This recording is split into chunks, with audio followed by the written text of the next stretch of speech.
व्यक्ति को जीवन में दुख क्यों मिलते हैं? भगवान श्री कृष्ण अर्जुन से कहते हैं, जब ज्ञान की धारा बहती है तो सबसे पहले मोह को नष्ट करती है। मोह को इसलिए नष्ट करती है क्योंकि मोह अज्ञान है। दुखों का कारण भी मोह ही है। मोह से अज्ञान बढ़ता है और जीवन में समस्याएं शुरू होने लगती हैं। महाभारत में धृतराष्ट्र को दुर्योधन से इतना ज़्यादा मोह था कि वह अपने पुत्र को गलत काम करने से नहीं रोक पाया। धृतराष्ट्र को पुत्र मोह की वजह से धर्म का ज्ञान ही नहीं हुआ और अंत में सब कुछ बर्बाद हो गया। यूनान का सम्राट सिकंदर पूरी दुनिया जीत लेना चाहता था। एक दिन एक नागा साधु ने सिकंदर से कहा कि तू ये पूरी दुनिया जीत लेगा, उसके बाद क्या करेगा, क्योंकि इसके अलावा दूसरी कोई दुनिया है ही नहीं। इतना कहकर संत जोर जोर से हंसने लगा। संत की बातें सुनकर सिकंदर बहुत निराश हो गया। सिकंदर ने संत से कहा कि आप मुझ पर हंसिए मत, ये बात सच ही है, लेकिन मैंने आज तक ये बात सोची ही नहीं थी। सिकंदर ने अभी दुनिया जीती नहीं थी, लेकिन जीतने के विचार से वह निराश हो गया था, क्योंकि दुनिया जीतने के बाद कोई और मोह बचेगा ही नहीं। सिकंदर ने संत से कहा, आप हंस क्यों रहे हैं? संत ने जवाब दिया, तू पूरी दुनिया जीत लेगा तब भी तुझे निराशा ही मिलेगी, क्योंकि तू दुनिया को जीतने के मोह में बंधा है, जबकि मेरे पास कुछ भी नहीं, लेकिन मैं हमेशा खुश रहूँगा, क्योंकि मुझे हर चीज़ का मोह नहीं है। मोह की वजह से ही जीवन में दुख आते हैं। मोह घर परिवार से हो सकता है, सफलता का मोह हो सकता है, सुख सुविधा और मान सम्मान का मोह भी हो सकता है। जहाँ मोह रहेगा वहाँ दुख तो आएगा ही। मोह जब सफल होता है तो दुख मिलता है, लेकिन जब असफल होता है तब भी दुख ही मिलता है। श्री कृष्ण कहते हैं कि जब मोह को त्याग देता है मनुष्य तो उसे मेरी कृपा मिल जाती है। मोह रहित व्यक्ति परम आनंद की प्राप्ति करता है। इसलिए मोह का त्याग करना चाहिए और जो हमारे पास है उसी में संतुष्टि करनी चाहिए। ज़्यादा पानी का मोह रहेगा तो दुख बढ़ाना तय है और आपकी जिंदगी में भी उथल पुथल हो जाएगी और हमेशा असफलता हाथ लगने लगेगी और मन भी आपका अंदर से अशांत होगा। महाभारत में श्री कृष्ण ने युद्ध के शुरुआत में पांडवों से कहा था, सिर्फ मेरे साथ होने से आप युद्ध नहीं जीत सकते। इसके लिए आपको पूरी शक्ति के साथ युद्ध करना होगा। कर्म किए बिना सफलता नहीं मिल सकती। कर्म का महत्व बताने वाली एक लोक कथा प्रचलित है। वो कथा है कि पुराने समय में दो मित्र थे। एक मेहनती था और दूसरा केवल भगवान भरोसे जी रहा था। वह दिन भर पूजा करता था।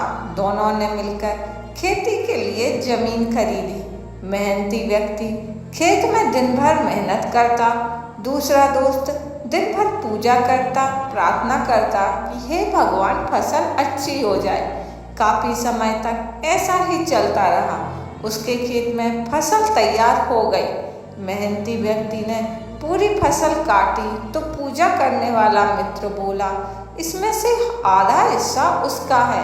मेहनती व्यक्ति ने कहा कि भाई तूने एक भी दिन खेत में काम नहीं किया तो तेरा इसमें हिस्सा कैसे हो सकता है। दोनों के बीच में बात विवाद बढ़ गया। बात राजा तक पहुंच गई। राजा ने दोनों मित्रों की बात सुनी और कहा कि तुम दोनों को एक एक बोरी गेहूं दे रहा हूँ। कल जो व्यक्ति पूरे गेहूं साफ करके लाएगा वही इस फसल का मालिक होगा। दोनों दोस्त अपनी अपनी बोरी लेकर घर गए। पूजा करने वाला व्यक्ति भगवान के सामने बैठ गया और प्रार्थना करने लगा कि उसकी गेहूं की बोरी साफ हो जाए। मेहनती व्यक्ति गेहूं साफ करने में लग गया। पूरी रात जागकर उसने गेहूं साफ किए। अगले दिन दोनों मित्र राजा के दरबार में पहुंच गए। मेहनती व्यक्ति के गेहूं एकदम साफ थे। उसने गेहूं के सारा कचरा निकाल दिया था, जबकि भक्ति करने वाले व्यक्ति की बोरी ऐसी की वैसी ही थी। राजा ने भगवान भरोसे रहने वाले व्यक्ति से कहा कि भाई, देवी देवता भी उन्हीं लोगों की मदद करते हैं जो मेहनत करते हैं। तुमने रात भर भक्ति की लेकिन मेहनत नहीं की, जबकि तुम्हारे मित्र ने मेहनत की गेहूं का कचरा साफ कर दिया। तुम भी मेहनत करते तो तुम्हारे भी गेहूं साफ हो जाते। राजा की बात पूजा करने वाले व्यक्ति को अच्छी तरह समझ में आ गई।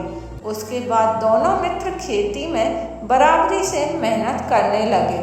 दोनों की मेहनत से उसकी फसल काफ़ी अच्छी हो गई और अच्छी होने के बाद दोनों ने फसल का आधा आधा हिस्सा कर लिया। कहा जाता है कि हर सफल व्यक्ति के पीछे उसकी कड़ी मेहनत और संघर्ष होता है। जिस तरह बिना भटके मंजिल नहीं मिलती, उसी प्रकार बिना परिश्रम करे, बिना संघर्ष किए सफलता नहीं मिल सकती। जीवन में वही व्यक्ति सफल होते हैं जो अपने लक्ष्य के प्रति सतत प्रयास करते हैं।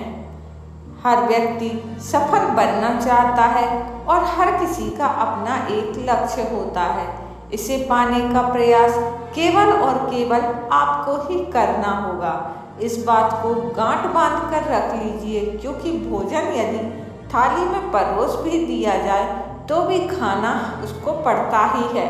ठीक उसी तरह सफलता के ज्ञान और मूल मंत्र को जान आपको इसे जीवन में ढालने की जरूरत तो पड़ेगी, तभी आप अपने लक्ष्य तक पहुंच पाएंगे। जानते हैं, लक्ष्य तक पहुंचना सफलता को प्राप्त करने के मूल मंत्रों में से एक है। लक्ष्य को प्राप्त करने के लिए पहले आपको समय का पाबंद होना होगा। सफलता रातों रात नहीं मिलती, बल्कि इसके लिए सालों लग जाते हैं। इसलिए सफलता को प्राप्त करने के लिए आपको समय के मूल्य को समझना होगा और समय पाबंद बनना होगा, तभी आप सफलता का मुकाम हासिल कर सकते हैं।